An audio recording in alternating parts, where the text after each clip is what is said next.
I have a new kit to put together. This is a metal detector, and these cost about $1.50. They come from China. It takes about 45 days to get here.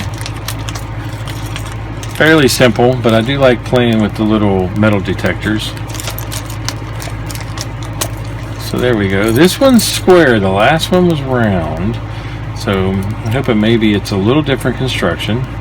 Trying to get this at the right angle so that when I put this in here, it's easy to solder, and it is. Okay, so let's start. We have two resistors, and they are different values. So the first thing I want to do is identify those two resistors. I'll take my multimeter. I'll set it on 20K because it's hard to tell what those actually are.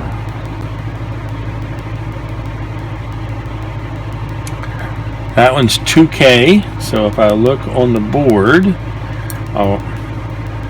I'll pre-bend these ends to make it easy to get into the board. So there's R2 is 2.2K. That's close enough to what I measured. So I'll push that through. While I'm holding it from this side, I'll bend the leads, and that'll hold it in place until I can get around to soldering it. Okay, since there's only two resistors, I could just put this in the other one, but since I'm here, I'll just test it anyway. I get the impression it's somewhat large. 225, 225K. So pre-bend the leads and find another resistor. Well, am I going blind? There's R2. That implies there's an R1. Ah, right there, 220K. These are 10% tolerance or worse. So there, I've got two. Okay, now I have a capacitor. I can't see the markings, so I always keep a magnifying glass around. This one's going to be tough. It's white on green, but it's very faint. 2A222J. Let's see if we can interpret that. 222. So that's where that one goes. There should be another one. Oops. Let that fall through. So while I hold it, I'll bend the leads back. And here's another one. It looks like it's the next 222. And it is.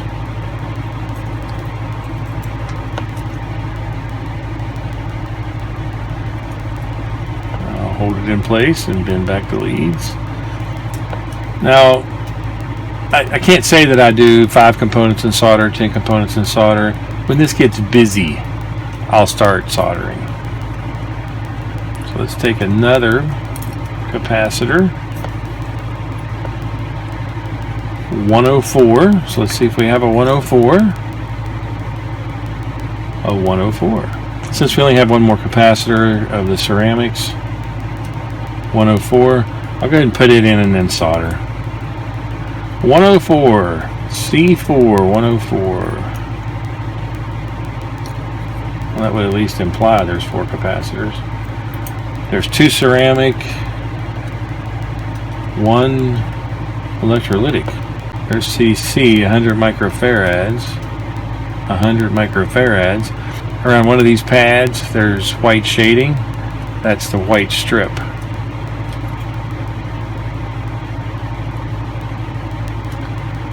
So the white strip goes down. That means the long lead goes up, which is positive. There we go.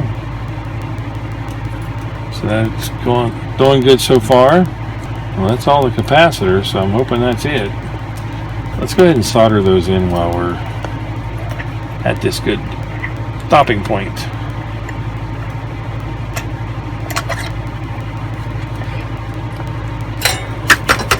Okay, when you start soldering, you need to tin the end of your tip.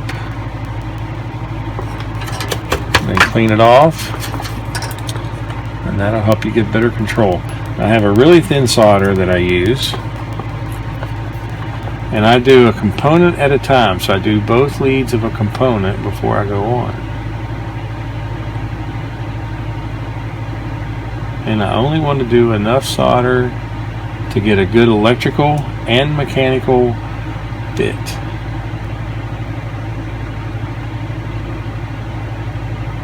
Now you can do these any way you want. I make it a practice to always do both leads of a component. Probably makes no difference, but I think it's better that way. A lot of flux in this solder doing it.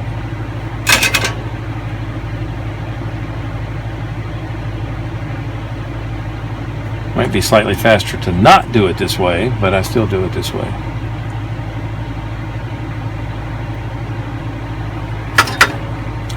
Now, in case you're wondering, I do check after I'm done to be sure I did a good job, and if there's any problems, I go fix them.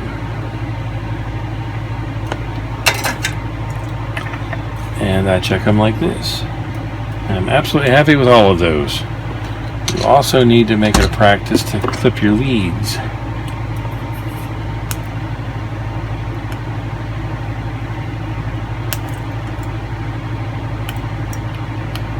There we go. Very nice. Now, all the leads will lay there. That's not a problem. Okay, this is a variable resistor, and it would appear to go right here. Fits right on there. Now, a component like that, I want to go ahead and solder right away. No leads to bend.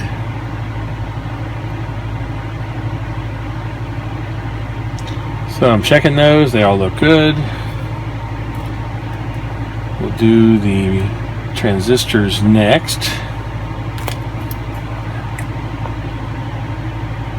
9012. And these leads are bent. I got to straighten them out before I can continue.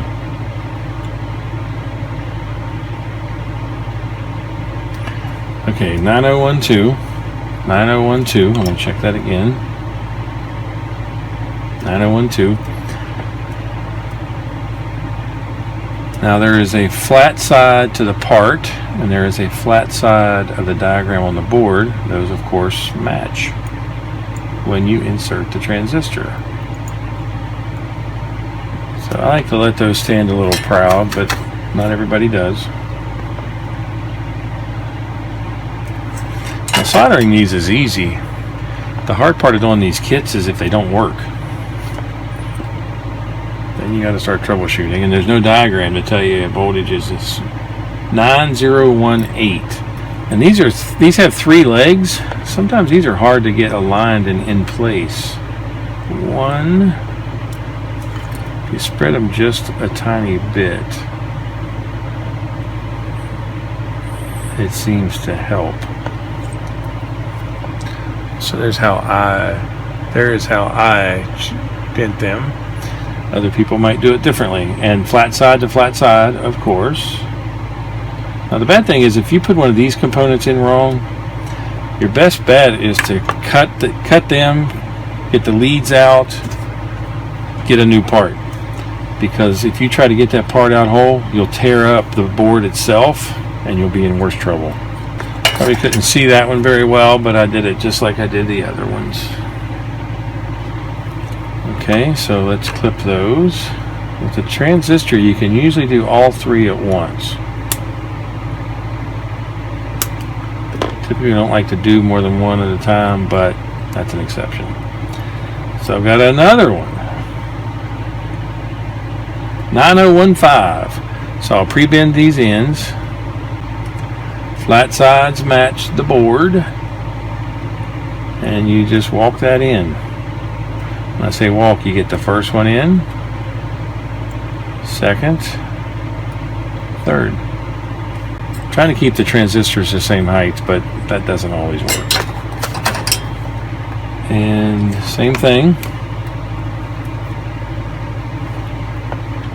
Set your iron down.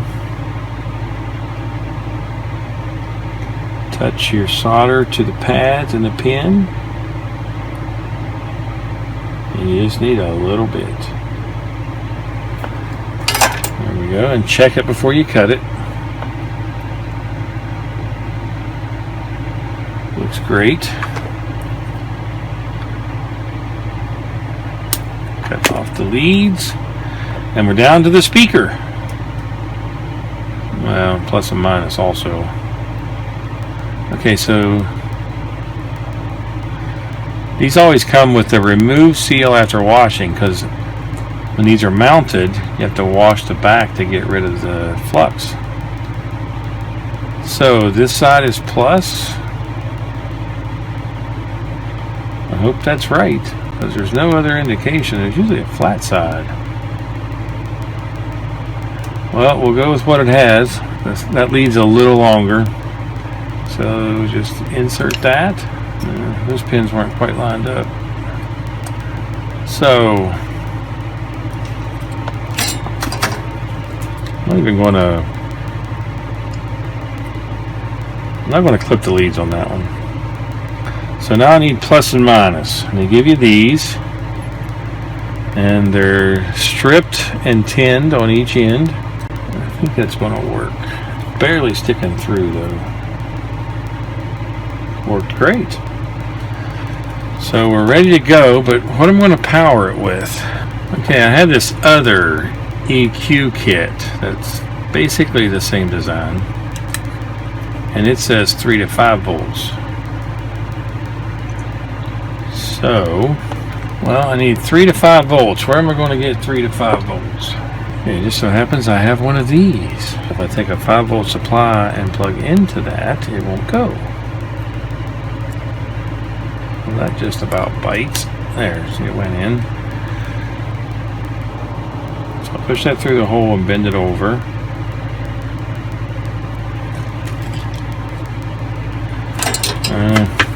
Less than ideal conditions, but it'll still work. Incredibly cheap modules here, but hopefully they'll work.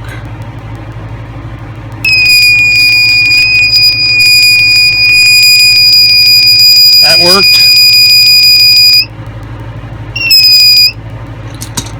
Okay, so will it detect?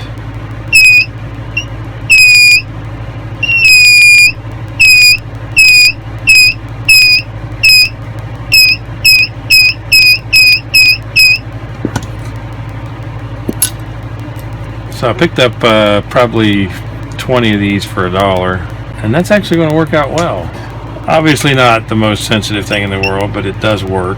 So for $1 you get this neat little metal detector that doesn't detect metal that well, but it does detect metal. So you can play around with the circuit. So there you go. If you like the videos, please subscribe to my channel. Thanks for watching.